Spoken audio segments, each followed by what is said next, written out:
오늘은 이제 마태복음 5장 4절 팔복의 두 번째 애통하는 자는 복이 있나니 그들이 위로를 받을 것이며 아멘. 우리가 첫 번째 시간에 많은 부분을 공부를 했기 때문에 이제 팔복의 두 번째, 세 번째, 네 번째는요 중요한 단어들만 공부를 하면 돼요. 그래서 이제 애통이라는 단어가 성경에서 어떤 의미냐, 이게 구약에서는 어떤 의미고 신약에서는 어떤 의미냐.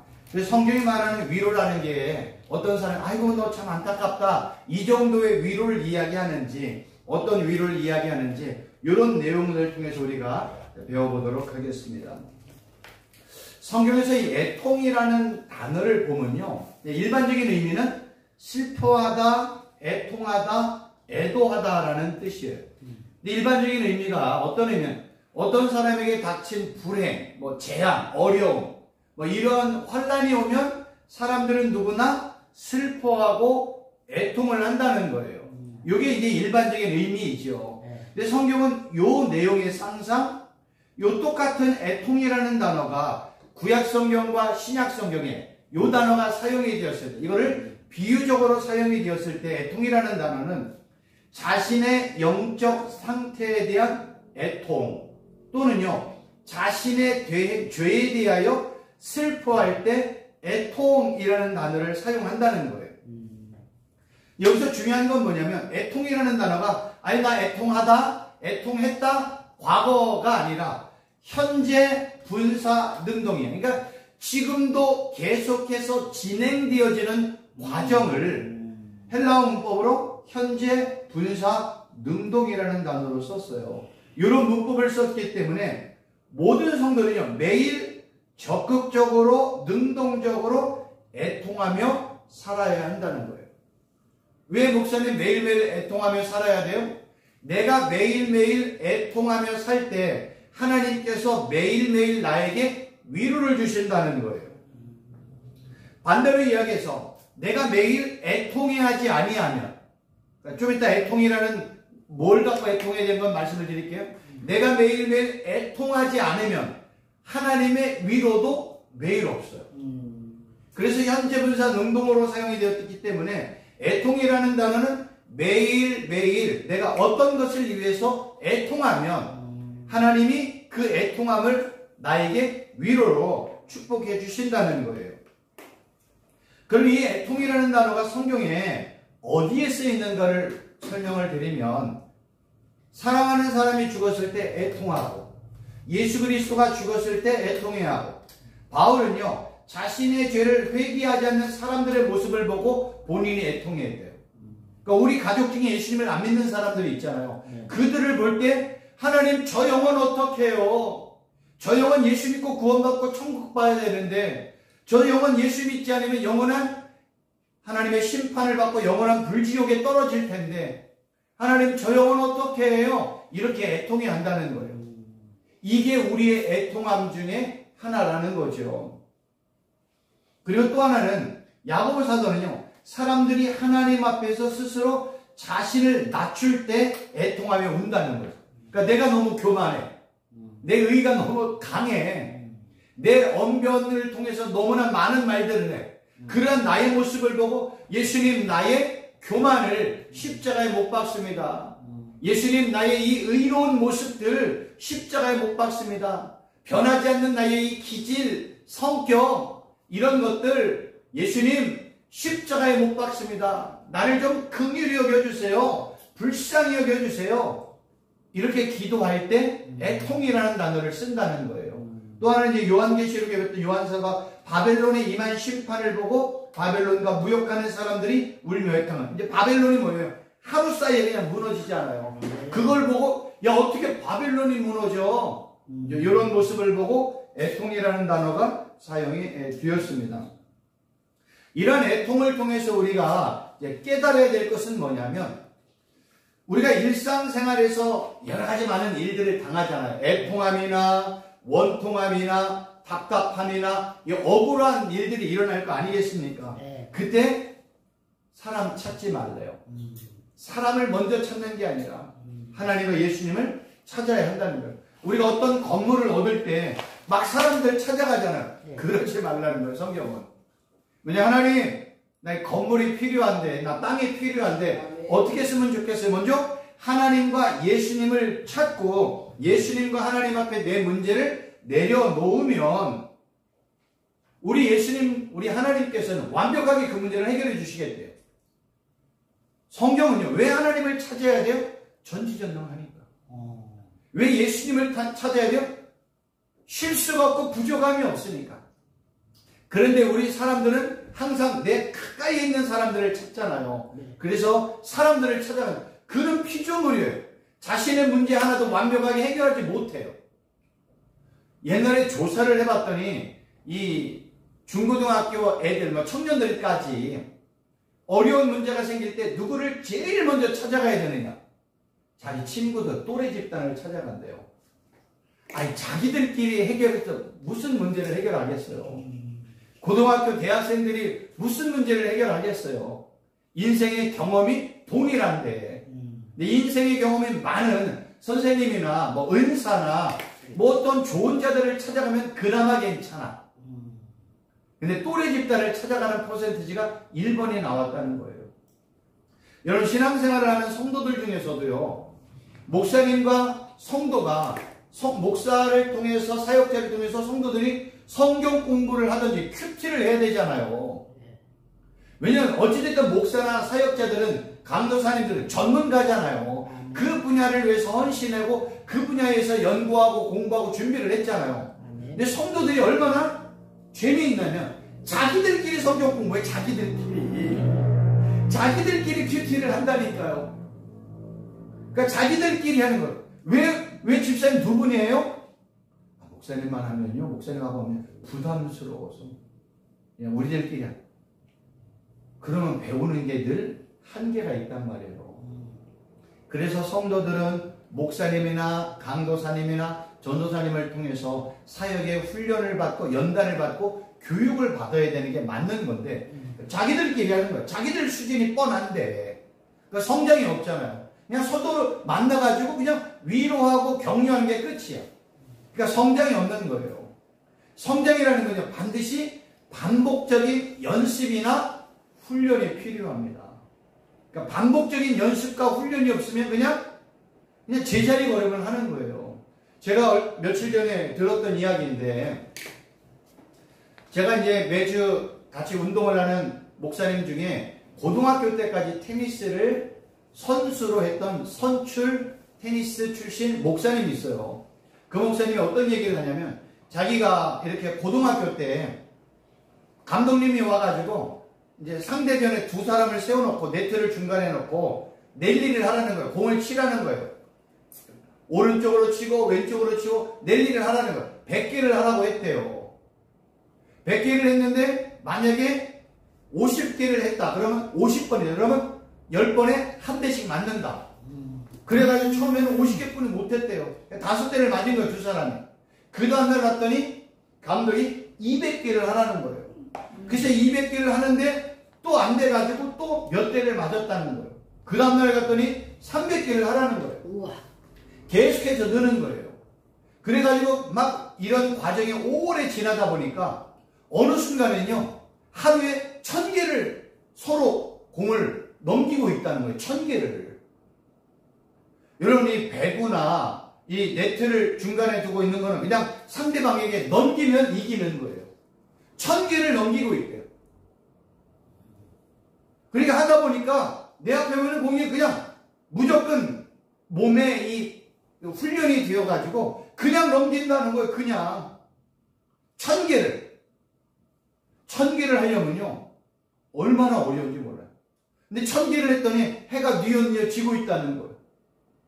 그러니까 훈련이라는 건 이거거든요. 반복적인 것.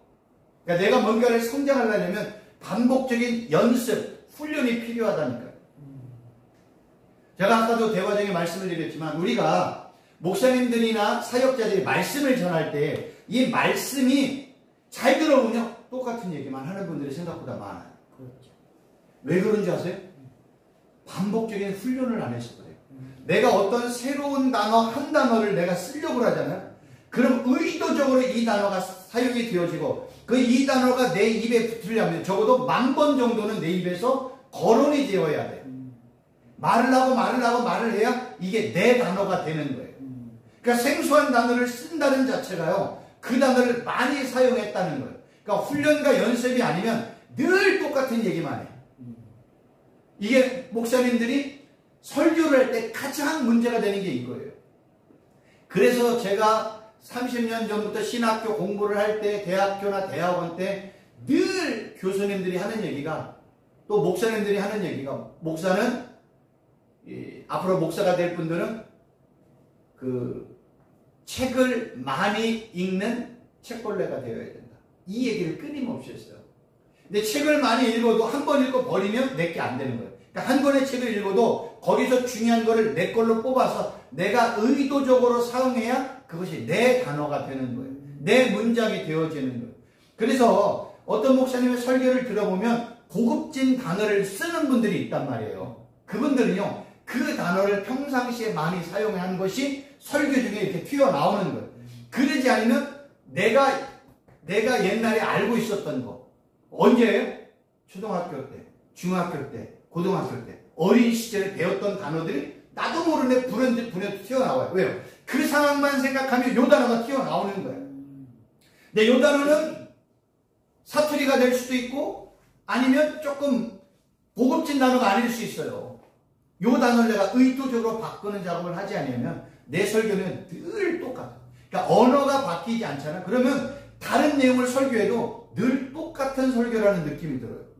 근데 똑같은 설교를 오늘 하고 다음 주 한다 해도 언어를 바꾸잖아요. 내용이 다른 것처럼 보여요. 그래서 언어가 그래서 중요한 거예요. 뭐 어떻게 하다 이게 갑자기 튀어나왔는지 모르겠는데 하여튼 그렇습니다. 그래서 반복적인 훈련이 중요하다는 거예요. 그러니까 우리가 어떤 거를 성장하려면 반복적인 연습과 훈련이 아니고서는 성장할 수 없다. 설교를 하든 어떤 내용의 사역을 하든 어디 가서 강의를 하든 반복적인 훈련과 연습이 되어지지 아니하면 똑같다. 그러니까 연습이 필요하다. 이 말씀을 좀 드리고 싶은 거예요. 그래서 성도들이 아까도 말씀을 드렸지만 목사님과 강도사님을 찾는 게 1번인데 자기들끼리 가가지고 별로 그냥 은혜 받고 서로하고 다음 주 또 만나자고 성장이 별로 없어요. 그분들은 반드시 사역자를 통해서 훈련받고 준비가 되어야 된다는 거예요.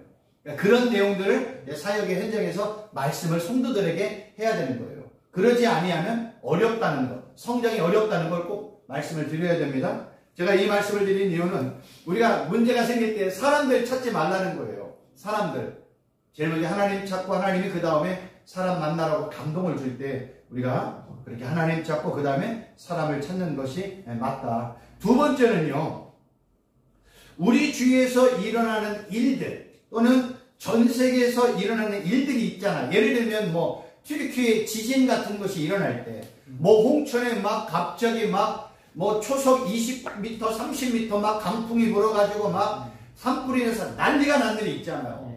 그때 이제 제가 산에 가면은 그 기도했다고요. 하나님, 예수님, 튀르키예 지진 복구하는 거 하나님 해결해달라. 그 터키에 있는 사람들 예수 믿고 구원받는 일들이 일어날 수 있도록 도와달라고. 왜냐하면 튀르키예 지진이 일어나면 수천 명이 죽었어요. 예수 안 믿으면 다 어디 가요? 지옥 가는 거 당연하잖아요. 근데 예수님을 안 믿는 사람들은 그들의 그냥 안타까운 현상만 보잖아요. 근데 저는 그거를 볼 때마다 가슴 아픈 게 뭐냐면 저 영원 예수를 믿었는가. 아멘. 죽는 순간 우리는 천국과 지옥이 갈라지잖아요. 아멘. 저는 텔레비전에 요번에 60대 된 우리 음주했던 분이 어떤 어린아이를 쳐서 어린아이가 죽었단 말이에요. 그럼 제일 안타까운 게 뭐예요? 예수님, 저 어린아이 일찍 그렇게 음주운전으로 죽은 것도 안타깝지만 하나님, 저 어린아이 예수님 믿었기를 바랍니다.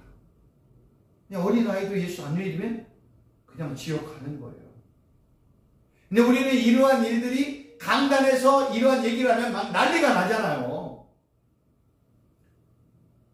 예수님 믿는 사람들뿐만 아니라 목사님들은 그 얘기를 해야 된단 말이에요. 성도들에게. 안타깝지요. 지진으로 죽고 산불로 죽고 자동차에 막 음주운전 때문에 죽은 사람 안타깝지요. 근데 예수 믿는 우리들은 더 안타까워야 될 게 뭐냐면, 애통해야 될 게 뭐냐면, 저 영혼 예수 믿었느냐 안 믿었느냐. 사실 이게 더 중요하거든요. 예수 안 믿으면 지옥이잖아요. 이거를 말하지 못하는 시대가 되었다는 거예요. 큰 교회에서는. 이제 방송에 다 나가니까. 근데 얘기를 해야 되지 않겠습니까? 우리 목사님들이. 그래서 그런 걸 보고 우리 가족 중에 아직도 예수 믿지 않는 사람들에서 애통하며 기도하며 그들의 영혼을 하나님 앞에 올려드려서 예수 믿고 구원받게 해달라고 기도하고 중보해야 될 그런 얘기를 해야 되잖아요. 이제 그런 것들이 이제 우리에게 필요하다는 것이죠. 세 번째로는요, 영적으로 애통해하는 거예요. 여기서 영적으로 애통해한다는 건 뭐냐면 자신의 연약함으로 말미암아 짓는 죄들, 나의 악함, 시기, 질투, 미움, 분노, 혈기, 짜증, 원망, 이런 악함으로 말미암아 짓는 죄들. 또 하나는요, 악한 사람과 그의 졸기들의 미혹과 괴계와 방해로 짓는 나의 실수나 허물이나 죄들이 있단 말이에요. 이런 것들을 가지고 나의 하나님 앞에 기도할 때 하나님 앞에 애통하며 기도하라는 거예요. 하나님, 또 내가 연약해서 이렇게 죄졌습니다. 우리는 죄를 질 때요, 나의 허물이 드러날 때는 반복적으로 드러나는 거 알고 계세요? 내가 말로 실수하는 것도 반복적으로 되는 거 알고 계세요? 내가 생각으로 누구를 미워하고 원망하고 시기하고 질투하는 것도 반복적으로 되는 거 알고 계세요? 그런 일이 있을 때 예수님, 나의 시기들도 미움, 내가 이런 것들 십자가에 못 박습니다. 나의 연약함 때문에 짓는 이 죄, 예수님 십자가에 못 박습니다. 나의 이 연약함으로 말미암아 하나님, 내가 또 회개합니다. 이게 애통이거든요. 그런데 이것뿐만 아니라 누가 또 막 판을 쳐요? 악한 사람과 그의 졸개들이 막 우리의 미혹, 괴계, 방해 이런 걸 통해서 우리를 넘어지게 하고 있단 말이에요. 이것이 바로 세 번째로 우리가 영적으로 애통해야 된다는 거예요. 여기서 이제 우리가 이겨나갈 방법은 이거예요. 예수님, 나는 100% 죄인입니다. 예수님, 나는 죄인 중에 괴수입니다. 예수님, 나는 곤고한 사람입니다. 나의 죄를 용서해 주세요. 나를 살려주세요. 나를 인도해 주세요. 나를 도와주세요. 이런 애통함의 기도가 우리에게 매일 필요하다는 거예요. 그래서 이 애통하는 자 할 때 이 애통이라는 단어가 현재 분사 능동어로 사용이 되었다는 거예요. 왜요? 나는 죄를 지을 수밖에 없어. 나의 연약함 때문에. 그 연약함이라는 건 뭔지 아세요? 내가 배고프고 아프고 상처나고 피곤하고 힘들고 짜증나고 어려움이 있고 이런 것들은 다 나의 연약함 때문에 그러잖아요.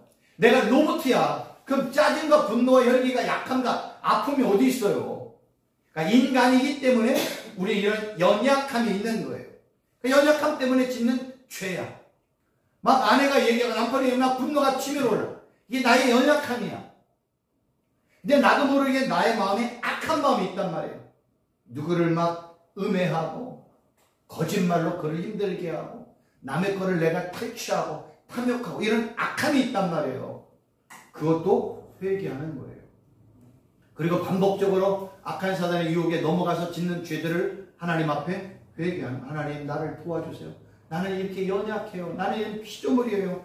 하나님의 도움이 없으면 살 수 없는 연약한 인간입니다. 이러한 고백이 나의 애통하는 거예요. 애통하는 거. 이런 애통을 할 때 우리 예수님께서 나에게 위로와 용서하심과 평강과 축복을 베풀어 주신다는 겁니다.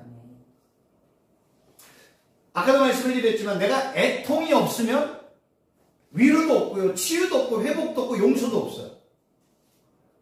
내 입에서 예수님, 나는 100% 죄인입니다. 나는 죄인 중에 괴수입니다. 나는 곤고한 사람입니다. 예수님, 나 도와주세요. 이러한 고백을 통해서 나의 애통함을 하나님 앞에 토로하면, 쏟아내면 하나님이 그 애통하는 나의 외침, 부르짖음, 기도를 듣고 위로해 주시고 세임 주시고 은혜 주시고 용서해 주시고 축복해 주신다는 거예요. 여기서 이제 제일 중요한 게 있어요. 그러니까 이제 일반적인 얘기를 했다면 이제 뭐냐면 구약시대에는요 이렇게 애통을 했대요. 구약시대에는 회개할 때 베옷을 입고 금식하고 큰 소리를 울고 애통하고 화덕에서 나온 재들을 내 머리에 뿌리거나 옷에 뿌리면서 제 가운데서 애통하며 회개를 했대요. 구약시대에도. 근데 여기서 이제 제일 중요한 게 뭐냐면 구약 성경은요 이 애통이라는 단어를 뭐와 연관하여 설명을 했냐면 예수님의 메시아 사역과 연관하여 설명을 했다는 거예요. 그러니까 애통이라는 단어가 뭐와 연관해? 예수님의 메시아 사건, 메시아이신 예수님과 딱 연관이 된대요. 그 내용이 우리가 잘 알고 있는 이사야 61장 1절에서 3절. 주 여호와의 영이 내게 내리셔서 이는 여호와께서 내게 기름을 부으사 가난한 자에게 아름다운 소식을 전하게 하려 하심이라. 나를 보내사 마음이 상한 자를 고치며 포로된 자에게 자유를 갇힌 자에게 노임을 선포하며 여호와의 은혜와 우리 하나님의 보복의 날을 선포하여 모든 슬픈 자를 위로하되 무릇 시온에서 슬퍼하는 자에게 화관을 주어 그 죄를 대신하여 기쁨의 기름으로 그 슬픔을 대신하며 찬송의 옷으로 그 근심을 대신하시고 그들이 의의 나무 곧 여호와께서 심으신 그 영광을 나타낼 자라 일컬음을 얻게 하려 하시며. 지금 요 내용이요 예수님의 메시아 사역을 미리 예언한 이사의 예언인 거예요. 이게 이제 예수님께서 이제 회당에 딱 들어가가지고 요 말씀을 그대로 읽잖아요. 읽는 이유는 뭐예요? 내가 바로 누구야? 메시아야. 내가 바로 가난한 자에게 아름다운 소식 전하고 상한 자를 고치고 포로된 자에게 자유를 갇힌 자에게 노임을 선포하는 내가 메시아야 라는 것을 지금 예수님이 이사야 61장의 말씀을 가지고 회당에서 그대로 얘기했잖아요. 이사야는 예수님이 오시기 전에 몇백 년 전에 이 내용의 말씀을 예언을 했단 말이에요. 그리고 몇백 년 후에 예수님께서 이 땅에 오셔서 이사야가 예언한 그 내용의 말씀이 나를 이야기하는 거야. 그걸 선포를 했다는 거예요. 그러니까 중요한 건 뭐냐면 여기서 이사야 61장 3절에서 슬퍼하는 자는 할 때 이 슬퍼라는 단어가 아벨이라는 단어인데 슬퍼하다, 애도하다예요. 근데 이 아벨이라는 단어를 헬라어로 번역한 것이 우리가 아까 마태복음 5장 4절에서 언급된 애통하는 자와 똑같은 단어라는 거예요. 그러니까 우리가 예를 들어서 사랑은 한글이잖아요. 영어로 love라고 얘기하잖아요. 그 단어예요. 구약시대에는 love라는 단어를 썼는데 이거를 한글로 성경을 했더니 사랑이야.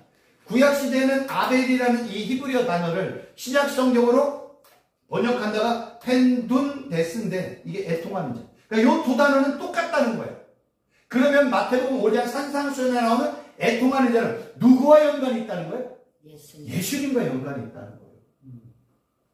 성경이 왜 이 이야기를 우리에게 하냐면 누구만이요? 구약시대는 주 여호와의 영이 내게 내리셨. 누구에게? 예수님에게 내리셨으니 예수님이 지금 이러한 사역을 하는 거예요. 지금 예수님께서 그러는 거예요. 내가 가난한 자에게 복음 선포하고 마음이 상한 자를 고치고 포로된 자에게 자유, 슬픈 자에게 위로, 화관을 씌워주고 기쁨을 주고 찬송의 옷을 입혀주는 사람이 바로 나야, 메시아, 나야, 예수 나야. 지금 예수님이 이 얘기를 하고 있는 거예요.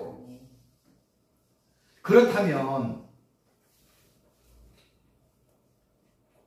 심령이 가난한 자, 마음이 상한 자, 포로된 자, 슬픈 자가 위로를 받고 새 힘을 얻고 소망 가운데 살려면 누구에게로 가야 돼요? 당연히 예수님께로 가야 되겠지요. 왜냐하면 예수님만이 우리에게 참된 위로와 기쁨을 주실 수 있기 때문에 그래요. 애통하는 자는 위로를 받는다. 누구에게서? 하나님과 예수님에게서. 성령 하나님에게서. 지금 그 얘기를 하고 싶은 거예요. 그러니까 애통이라는 단어를 통해서 우리가 이 땅에 살면서 애매하게 당하는 어려움, 상처, 슬픔 이런 걸 가지고 애통해. 예수님 나 애통해요. 내 남편 때문에 애통해요. 우리 자녀들 때문에 내가 너무 마음이 슬퍼요. 내가 원하는 일들이 안 돼서 너무 내가 괴로워. 이걸 얘기하는 게 아니라 그것도 일부분은 맞지만 성경이 말하는 애통은 어떤 애통이에요? 가난한 자에게 복음. 예수님 내가 가난한 자에게 복음을 전하지 못했어요. 예수님 포로된 자에게 자유를 줘야 되는데 이 복음을 내가 전하지 못했어요. 하나님 어떻게 매여있는 그 영혼을 내가 풀어내야 되는데 저 영혼 예수님 풀어주세요. 심령이 가난한 자에게 위로함을 주세요. 이런 기도를 통해서 하나님 앞에 기도하면 하나님이 그 기도를 들으시고 그 사람을 뭐예요? 위로해 주시고 용서해 주시고 기쁨을 주고 자유를 주고 노임을 주고 축복을 준다는 거예요. 그러니까 우리가 이런 기도하라는 거예요. 예수님 우리 가족 중에 자녀들 중에 우리 아들, 딸도 아직 예수님 믿지 못해 악한 사람에 매여 있는데 저 영혼들 악한 사람에서 풀려나는 역사에 있게 해주세요. 저 영혼들 좀 살려주세요. 이렇게 간절하게 기도하는 게 애통하다는 거예요. 그럼 그 애통하는 기도를 들으시고 우리 예수님이 여러 가지 상황이나 학번을 통해서 그 악한 사람에 매여 있는 영혼들을 풀어내는 역사를 하는 거예요. 어떤 이유로 말하면 어려운 자들이 있는 자들 그들에게 노임을 주고 자유를 주고 평화를 주고 기쁨을 주는 역사를 한다는 거예요. 그래서 애통이라는 건 바로 뭐예요? 하나님의 심판을 받아 죽어가고 있는 영혼들, 지금 죄 가운데 살고 있는 영혼들, 하나님의 진노가 머리에 머물러 있는 그들을 위해서 애통하며 기도하며 하나님 앞에 외쳐 부르짖으면 하나님이 그 영혼의 구원의 역사를 위해 하나님께서 응답해 주시겠다는 거예요. 그러니까 애통이라는 의미가 바로 예수님의 십자가 사건, 메시아 사건과 연관이 있는 거죠. 우리가 그냥 단순히 이 땅에 살면서 여러 가지 당하는 어려운 문제 이런 걸 가지고 애통해야 하라는 뜻은 아니에요. 그런데 우리가 이 땅을 살면서도 어려운 일을 당하잖아요. 여러 가지 가족들 때문에 상처를 입잖아요. 사람들 때문에 상처를 입잖아요. 그 안타까운 마음을 가지고 우리 하나님 아버지께, 우리 신랑이신 예수님께 기도하고 간구하면 하나님이 또 우리 예수님이 그 문제도 위로해 주신다는 거예요. 그러니까 두 가지가 다 있는 거예요. 그러니까 우리는 어떤 일이든지 내 문제를 해결해 주실 수 있는 하나님과 예수님께, 성령 하나님께 속히 찾아가는 게 제 1번이다. 찾아가서 내려놓고 쏟아놓고 모든 것들을 하나님 앞에 탄식하듯이 기도하면 위로해 주시고 세임 주시고 능력 주시고 은혜 베풀어 주시는 거예요. 그래서 예수님께서 마태복음 11장 28절에서 수고하고 무거운 짐진 자들아 다 내게로 오라 내가 너희를 쉬게 하리라. 예수님께 오라는 거예요. 근데 안 간단 말이에요. 예수님께 가야 해결이 있단 말이에요. 예수님께서 그래요. 무거운 짐을 진 자. 여기서 말하는 무거운 짐이라는 건 뭐냐면 그냥 짐을 짓다, 짐을 지우다, 부담으로 느끼게 하다, 짐을 싣다 이런 의미예요. 근데 이 단어가 예수님과 연관이 되어지는 짐은요, 고통의 짐, 율법의 짐을 이야기하는 거예요. 예수님께서는요, 바리새인들과 서기관들이 지기 어려운 짐, 율법적인 관습들, 짐들을 막 지운단 말이에요. 그렇게 고통당하고 있는 그들을 향해서 뭐라고 말씀하셨냐면 수고하고 무거운 짐 진다는 그 율법의 짐, 죄의 짐 가지고 다 나에게 와. 그럼 내가 너 쉬게 해줄게. 이렇게 얘기하는 거예요. 여기서 쉬게 해준다라는 단어는요, 아나파워라는 단어인데 두 단어의 합성어예요. 아나라는 다시 위로라는 단어와 파워, 조용히 하게 하다, 멈추다, 막다라는 두 단어가 합성이 되어가지고 쉬게 한다는 건 쉼을 주다, 안식을 주다, 상쾌하게 하다, 기운나게 하다는 게 쉬게 한다는 뜻이에요. 요 단어가 5개의 뜻으로, 첫째는 육체의 휴식, 내적인 마음의 상태를 상쾌하게 하는 것, 모든 수고로부터 휴식, 하나님의 영이 계속해서 내 안에 머물 때 내 안에 쉼도 온다는 거예요. 예수님의 전체 구현 사역을 의미할 때 쉬다라는 단어를 쓴다는 거예요. 그러니까 우리가 이러한 육체나 마음이나 수고나 하나님의 임재나 구원 사역에 대한 쉼을 얻으려면 누구에게로 가야 돼요? 예수님께로 가요. 예수님이 뭐라고 해요? 야, 그거 다 나에게로 와. 내가 너 쉬게 해줄게. 수고하고 무거운 짐. 그렇죠. 그래서 예수님을 믿는 자들은 첫째로 이 땅에서 누릴 참된 안식. 이게 있다는 거예요. 이게. 육체의 휴식, 마음의 상쾌, 수고로부터의 휴식, 하나님의 영이 임재하고 구원의 역사. 그리고 또 하나 영원한 안식. 두 가지가 있다는 거예요. 우리는 이거를 이 땅에서 두 가지를 반드시 누리며 살아야 됩니다. 그럴 때 베드로 사도도 이와 비슷하게 우리에게 말씀을 해줬어요. 5장 7절 베드로전서 너희 염려를 다 주께 맡겨버려라. 이는 그가 너희를 돌보심이라. 결국은 성경은 우리에게 이야기하고 싶은 게 뭐냐면 내가 죄의 짐이든 율법의 짐이든 어떤 것으로 애통해하며 울며 슬퍼하며 근심 가운데 있을 때 성경은 한마디로 얘기해요. 예수님께로 와라. 하나님께로 와라. 여호와께로 돌아와라. 속히 와라. 성령 하나님이 역사하시고 위로해 주신다. 성경의 결론은 딱 그거. 왜 그럴까요? 삼일체 하나님은 전지전능하세요. 실수가 없어요. 실수가 없어요. 완벽해요. 그러니까 참된 안식, 위로, 쉼, 축복, 격려, 용서하심, 기쁨 모든 것들은 다 삼위일체 하나님이 우리에게 주시는 거예요. 그러니 우리는 애통하는 자 누구에게로 가요? 예수님께로 가는 거예요. 예수님이 위로해 주시는 거예요. 슬픔 가운데 있는 자 여호와께 가라는 거예요. 여호와께서 세임 주시고 은혜 주시고 기쁨 주시겠다는 거예요. 성경은 그 얘기예요. 근데 이 애통이라는 단어가 단순히 이 정도 애통으로 끝나는 게 아니라 뭐와 연관이 있다고? 구원과 연관이 있다. 죄인들의 구원을 위해서 애통해하면 하나님이 그 구원의 역사를 통해서 너에게 위로해 주신다. 구원의 역사를 통해서 참된 위로를 주신다. 이 말씀을 하시는 거예요. 그러니까 이 메시아 사역과 애통이 연관이 있다는 걸 꼭 기억하시면 될 것 같습니다. 오늘은 여기까지 하도록 하겠습니다. 벌써 끝났어요. 예, 질문 없죠? 기도하겠습니다. 하나님 아버지, 오늘은 팔복의 두 번째 애통에 대해서 공부를 했습니다. 우리가 이러한 하나님의 말씀을 하나하나 잘 깨닫고 우리의 사역의 현장에서 배운 말씀대로 그대로 잘 적용하고 또 하나님의 구원의 역사가 온전히 일어나는 것들을 경험할 수 있도록 축복하여 주옵소서. 예수님의 이름으로 기도하옵나이다. 아멘. 수고하셨습니다.